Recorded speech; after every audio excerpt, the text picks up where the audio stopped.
Bien, vamos a sumergirnos en un tema que afecta y mucho a millones de hogares en España. Hablamos de la situación de un hijo o una hija que vive en una casa de sus padres sin pagar alquiler. Con los precios de la vivienda como están, pues es una realidad social innegable. El caso es que el 23 de enero de este año, un artículo en un medio digital, encendió todas las alarmas. Sugería, no casi afirmaba, que Hacienda estaba preparando una nueva ofensiva para tratar estos casos como donaciones encubiertas.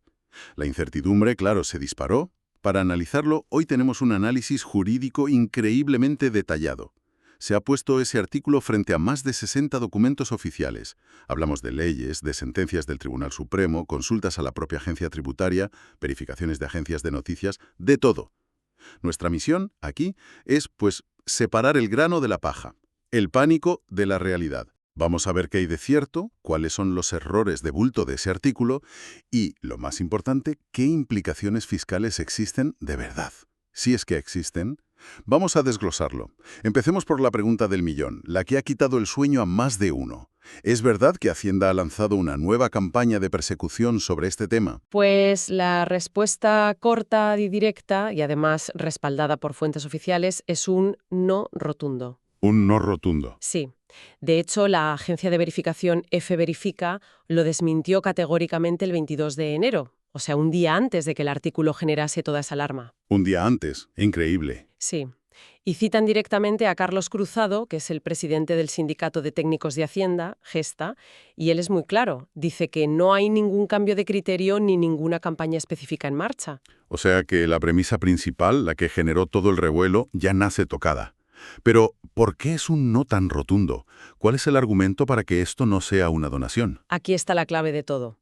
La idea de una donación encubierta, en este contexto, es jurídicamente un sinsentido. Un sinsentido. Sí, porque para que exista una donación tiene que haber una transmisión de la propiedad, un empobrecimiento del donante y un enriquecimiento del donatario. Claro. Cuando un padre cede el uso de una vivienda a un hijo, no le está transmitiendo la propiedad. La casa sigue siendo de los padres. Lo que se cede es el derecho a usarla, que es algo muy distinto. Entiendo. Por tanto, la premisa que generó la alarma carece, desde el inicio, de cualquier fundamento legal sólido. De acuerdo. Entonces la gran campaña de persecución es un bulo. Caso cerrado. Sin embargo, el artículo sembró mucha confusión porque metía en el mismo saco situaciones que, por lo que veo, son legalmente como el día y la noche. Exacto. Es que es absolutamente crucial diferenciar dos escenarios que el artículo mezclaba de forma muy peligrosa. La diferencia es abismal. A ver, el primer escenario, que podemos llamar escenario A, es el más común. Un hijo adulto que vive junto con sus padres, en la misma vivienda, la que es el domicilio familiar de todos. La convivencia de toda la vida, vamos. Precisamente. En este caso, el propio Código Civil lo enmarca dentro de la obligación legal de alimentos entre parientes. La obligación de alimentos. Sí. Esta obligación, que es recíproca entre padres e hijos, incluye explícitamente conceptos como el sustento, el vestido, la asistencia médica y, muy importante, la habitación. Espera, o sea que la propia ley ya contempla que los padres den cobijo a sus hijos en su casa como parte de su deber, no como un regalo fiscalmente sospechoso. Exactamente. Es una obligación legal, no un acto de generosidad que esté sujeto a impuestos. Por lo tanto, las consecuencias fiscales en este escenario A son nulas. Cero. Cero. Ni los padres tienen que declarar nada, ni el hijo está recibiendo ningún tipo de donación. Es, a ojos de la ley y de Hacienda, una simple convivencia familiar, sin más. Entendido. Si el hijo vive con los padres, es un asunto familiar y punto. Pero claro, la duda es, ¿qué pasa con ese otro caso? El piso de la playa o el apartamento vacío que los padres ceden al hijo. Ahí la cosa cambia, ¿no? Ahí la cosa cambia, sí, pero ni de lejos de la forma tan alarmista que se planteaba. Ese es el escenario B. Un hijo adulto que vive solo en otra propiedad de sus padres, una que no es la vivienda habitual de ellos. Vale. Aquí sí que hay una consecuencia fiscal.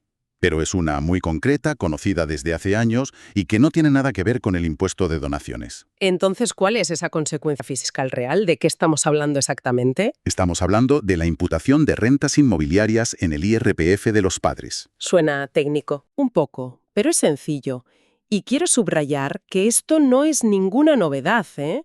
Es una obligación que existe desde la ley del IRPF de 2006. Desde 2006. Sí, lleva casi 2 décadas en vigor. No es una campaña nueva ni nada parecido. Imputación de rentas. ¿Qué significa? ¿Que Hacienda asume que están cobrando un alquiler aunque no lo hagan? Es una buena forma de verlo, sí. Hacienda considera que cualquier inmueble urbano, que no sea la vivienda habitual del propietario, ni esté alquilado, produce una renta teórica. Ah, una renta teórica. Exacto, por el simple hecho de tenerlo a su disposición. Es un ingreso que no se recibe en dinero, pero por el que la ley obliga a tributar. Vale, una renta ficticia. ¿Y cómo se calcula? ¿Hablamos de cifras importantes? Porque eso es lo que de verdad preocupa a la gente. Para nada. La cifra suele ser muy manejable. La norma general es el 2% del valor catastral del inmueble. ¿El 2%? Pero si el valor catastral ha sido revisado en los últimos 10 años, que es lo que ocurre en la mayoría de municipios, el porcentaje se reduce al 1,1%. Pongamos un ejemplo práctico para que se entienda bien. Un piso normal. Claro, imaginemos una vivienda con un valor catastral de 100.000 euros. Si este valor está revisado, que es lo más probable, la renta que Hacienda imputaría sería el 1,1%, o sea, 1.100 euros al año. 1.100 euros. Ojo, esa no es la cantidad a pagar. Esa cifra se integra en la base imponible del IRPF de los padres. Ah, vale. Si ellos tienen un tipo marginal, por ejemplo, del 30%, el coste fiscal real de esa cesión sería el 30% de 1.100 euros, es decir, 330 euros anuales. 330 euros al año, unos 27 euros al mes. Desde luego no es la hecatombe fiscal que pintaba el artículo. Exacto. Es un coste conocido, regulado y en general bastante asumible. No es una donación, no hay multas, es una imputación de renta. Fin del misterio. Perfecto, aclarado el único coste real. Pero aquí es donde la cosa se tuerce de verdad. Porque el artículo, para protegerse de ese supuesto peligro, recomendaba formalizar un contrato.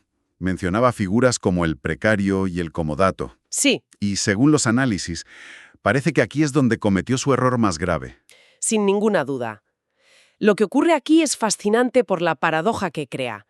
Es casi una lección de cómo un mal consejo puede causar justo el problema que pretende evitar. A ver, explícame eso. Vayamos por partes. La situación más habitual, la cesión informal, de palabra, sin contrato, tiene un nombre en derecho. Se llama precario. Precario. Suena a eso, a precario, a algo inestable. Es la pregunta excelente, porque el nombre induce a error. A pesar de su nombre, el precario es una figura perfectamente reconocida por el Tribunal Supremo. Hay una sentencia muy clara de noviembre de 2024 que lo define. ¿Y cómo lo define? Como un uso de una propiedad por mera tolerancia del dueño, sin contrato, sin pagar renta y sin un plazo fijo. El dueño puede reclamarla en cualquier momento. Huele. Fiscalmente, y esto es lo importante, el precario no es una donación y no tributa en el impuesto de donaciones. Espera un momento. ¿Me estás diciendo que la situación de palabra, la de la inmensa mayoría de familias, ya tiene un nombre legal y no paga el impuesto que tanto miedo daba? Precisamente. La situación de facto, la más común, es la que legalmente ofrece la mejor protección fiscal. Increíble. Y ahora viene el error garrafal, el consejo catastrófico del artículo. Recomendaba firmar un contrato de comodato como si fuera un escudo blindado contra Hacienda. ¿Y qué es un comodato? ¿En qué se diferencia? Un comodato es un contrato formal de préstamo de uso gratuito.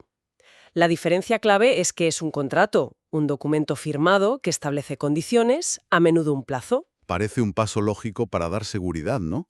Pues parece, pero no lo es.